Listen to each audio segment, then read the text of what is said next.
Today we read from Romans chapter 8, verses 12 through 17. Therefore, brothers and sisters, we have an obligation, but it is not to the sinful nature to live according to it. For if you live according to the sinful nature, you will die. But if by the Spirit you put to death the misdeeds of the body, you will live. Because those who are led by the Spirit of God are sons and daughters of God. For you did not receive a spirit that makes you a slave again to fear, but you received the Spirit of adoption. And by God we cry, Abba, Father. The Spirit himself testifies with our spirit that we are God's children. Now if we are children, then we are heirs, heirs of God, and co-heirs with Christ, if indeed we share in his suffering, in order that we may also share in his glory. This is the reading of the word. Thanks be to God. Did someone's phone just go off and ding so appropriately right there? I call those God moments, right? When you hear and see God in a way that just makes you aware of the presence of God. This scripture in Romans is part of our instructions for people of faith and as people of faith. And I actually did not read from the RSV, so if you were reading along on the screen, it did not, all the words did not match. And that's because in Scripture, when we read from different versions, different words come out. And when you read from the RSV, it says, "So then, brethren, we are debtors." I liked the word obligation better. Perhaps it's because I consider in light the number of obligations and responsibilities that are thrust upon you. I once saw this lovely image that said, can you give adulthood back? Right? How many of you have ever felt that way? Or you're in a room and you realize that somehow, some way, people are looking at you and you start looking around, looking for someone who's more adult than you are. You see, this passage, this speaks of a couple of things. It reminds us that we are children of God. It says we are children and then we are heirs of God's promise. When we talk about being an heir, it's one of those words that we don't necessarily like. And that's because the connotation of that word reminds us of what needs to occur for us to inherit. See, for us to inherit, death must occur. And that is difficult for us to reconcile. And yet a death did occur. The death of Christ, so that we can fulfill and honor this promise of God. And yet too often I think we don't own it.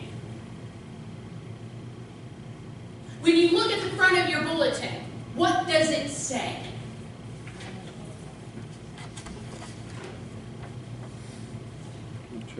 I am a child of God. How many of us recall and remember those words daily? In the midst of life's up and downs and struggles and things and just the busyness of the day-to-day. Perhaps it's the fact that just getting up in the morning takes effort.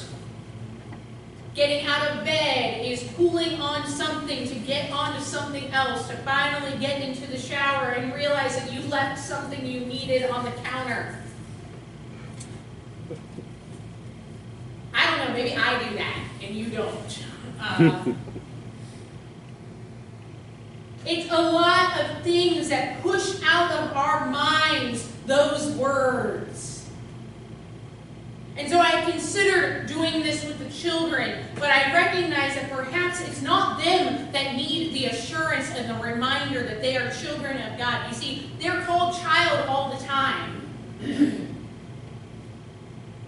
You see, for them, it's an easy thing to recall and remember because their understanding of God's love in and through in each every day is what's represented by us as adults to them in their faith. But the problem becomes that when we become an adult, we forget that we are still children. There is an adultier adult. And it's God. So I invite you to say this with me, and I'm going to challenge you to say it loud and proud. And I know that is difficult for some of you.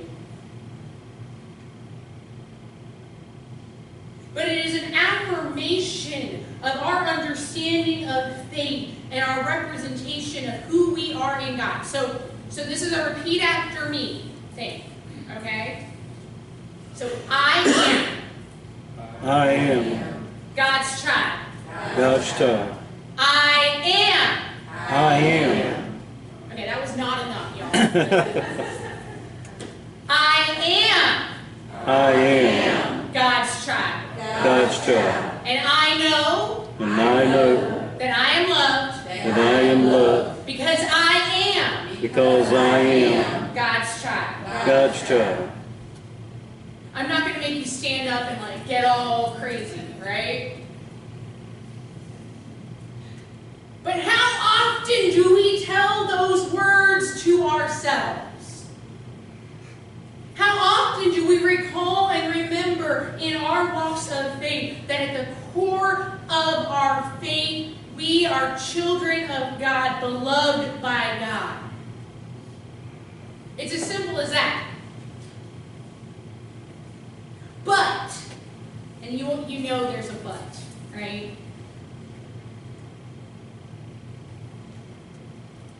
We have an obligation.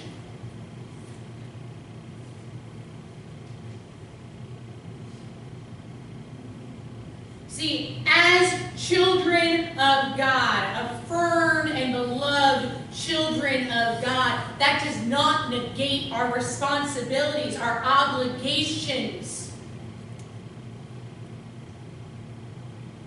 I remember and recall growing up what it was to be the daughter of Bob Swartz.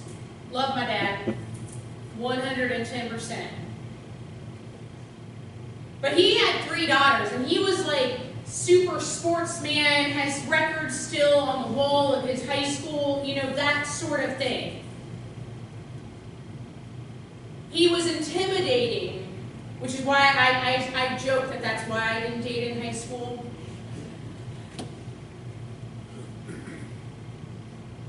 And he was someone who, you know, to be part of the family gave you an identity and a purpose.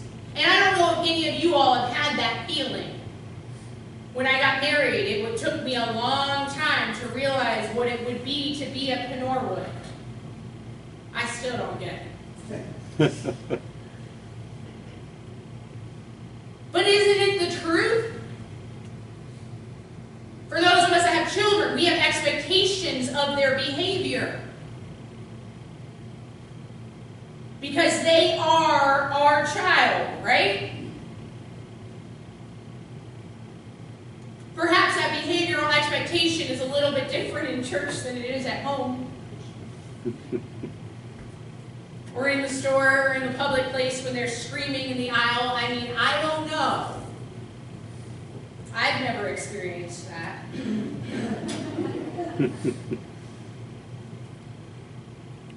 You see, as heirs of God and co-heirs with Christ, our obligation is not to sin, but to recognize the responsibility of our faith to live according to the promise of God, to the love of God.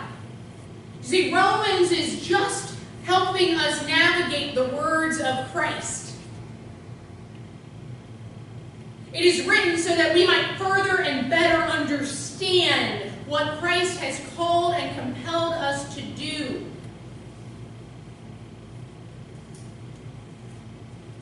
so that we might recognize and call out to God with familiarity, with reverence, with understanding. We have an obligation.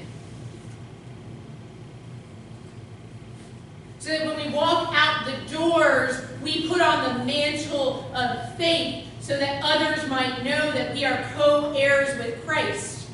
They will recognize us by name, by action, by deed. That's very difficult in our world today because the word of faith with which we would assume many would say, oh, you're a Christian, right? Has taken on new meaning. For some, it is negative, in fact. For many of us, we go through and say, well, I'm a Christian, but not like that.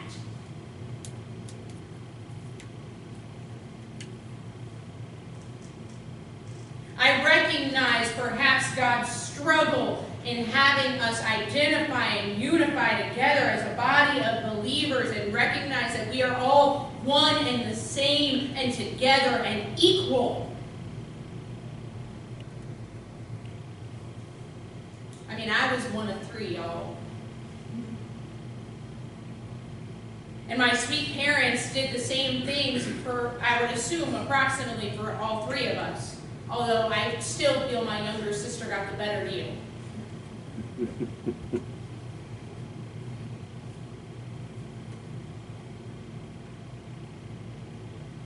And although we were raised similarly across the board by wonderful, devout people of faith, how we have come into adulthood is different.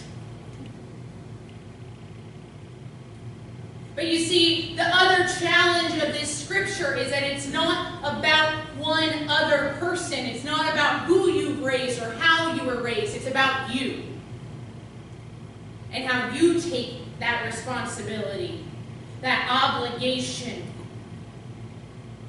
to live according to Christ and to be led by the Spirit of God. And so that's the challenge of this year, the challenge of this summer, is to see how we identify as people led by the Spirit. Because we have a responsibility and an obligation to do so.